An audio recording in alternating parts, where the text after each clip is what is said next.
मोहम्मद अजहरुद्दीन का सफर। मोहम्मद अजहरुद्दीन भारतीय क्रिकेट इतिहास के सबसे सफल और विवादित कप्तानों में से एक हैं। कलाइयों के जादूगर और मैदान पर अपनी खास शैली के लिए पहचाने जाने वाले अजहर अब एक बार फिर खबरों में हैं।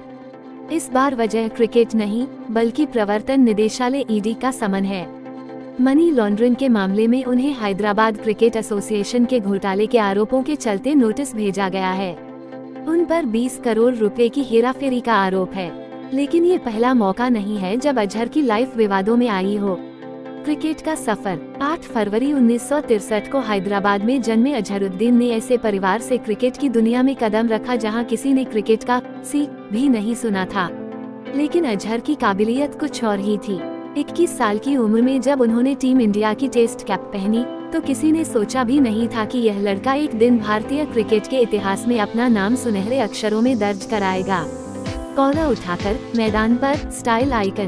अजहर मैदान पर जितने सफल थे उतने ही स्टाइलिश भी। कौला उठाकर और झुककर उनका मैदान पर चलना युवाओं के लिए एक स्टाइल स्टेटमेंट बन गया। उनकी बैटिंग और फील्डिंग की चर्चा तो थी ही, लेकिन उनका अंदाज भी कम आकर्षक नहीं था। प्रेम कहानियां और विवाद। अजहरुद्दीन की लाइफ सिर्फ क्रिकेट तक सीमित नहीं रही। 1987 में उन्होंने हैदराबाद की नौरीन से शादी की, जिनसे उनके 2 बेटे असद और अयाज हुए। पर 1996 में उनकी शादी टूट गई। वजह थी बॉलीवुड की गर्ल संगीता बिजलानी। अजहर और संगीता का रिश्ता बॉलीवुड और क्रिकेट की दुनिया में चर्चा का विषय बना रहा। अजहर का नौरीन से तलाक उस समय देश का सबसे महंगा तलाक माना गया, जहां उन्हें नौरीन को 1 करोड़ रुपए का हर्जाना देना पड़ा। संगीता से शादी और मैच फिक्सिंग का तूफान। 1996 में अजहर ने संगीता से शादी की, लेकिन उनकी खुशहाल जिंदगी को मैच फिक्सिंग के आरोपों ने तहस नहस कर दिया। 2000 में अजहर पर मैच फिक्सिंग का आरोप लगा और उन्हें क्रिकेट से आजीवन बैन कर दिया गया।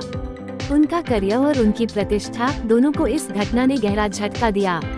जो खिलाड़ी कभी जनता के दिलों पर राज करता था, वह अचानक से एक खलनायक बन गया। कोर्ट से बरी, लेकिन वापसी न हो पाई। हालांकि अजहर ने हार नहीं मानी। 2012 में वह कोर्ट से बाइज्जत बरी हो गए, लेकिन उनकी क्रिकेट की दुनिया में वापसी फिर भी नहीं हो पाई। इस बीच उनकी निजी जिंदगी फिर चर्चा में आई, जब उनके और संगीता के रिश्ते में दरारें पड़ने लगी। ज्वाला गुट्टा और दूसरा तलाक। अजहर और संगीता के बीच झगड़े शुरू हो गए, जिसकी वजह मानी गई बैडमिंटन खिलाड़ी ज्वाला गुट्टा। मीडिया रिपोर्ट्स के मुताबिक अजहर का नाम अपने से आधी उम्र की ज्वाला के साथ जोड़ा गया। हालांकि अजहर और ज्वाला दोनों ने इस अफेयर पर कभी खुलकर कुछ नहीं कहा, लेकिन संगीता से उनका रिश्ता खत्म हो गया। पारिवारिक त्रासदी। साल 2011 में अजहर के बड़े बेटे अयाज का एक हादसे में निधन हो गया। इस घटना ने अजहर को गहरे सदमे में डाल दिया और उन्होंने क्रिकेट और मीडिया से दूरी बना ली। अमेरिकी मित्र शैनन मैरी और लिव इन की खबरें। इसके बाद अजहर की जिंदगी में फिर हलचल मच गई, जब उनकी अमेरिकी मित्र शैनन मैरी के साथ लिव इन रिलेशनशिप की खबरें सामने आईं। सोशल मीडिया पर तीसरी शादी की अफवाहों ने आग पकड़ी, लेकिन अजहर ने खुद ट्वीट कर इन खबरों का खंडन किया। राजनीति में कदम और वर्तमान विवाद। अजहर ने 2009 में राजनीति की दुनिया में कदम रखा और मुरादाबाद से कांग्रेस के टिकट पर सांसद बने। लेकिन हाल के मनी लॉन्ड्रिंग के आरोपों ने एक बार फिर उन्हें विवादों में घसीट लिया है। अब ईडी ने उन्हें 8 अक्टूबर को नए समन के तहत पेश होने के लिए कहा है। अजहर की कहानी।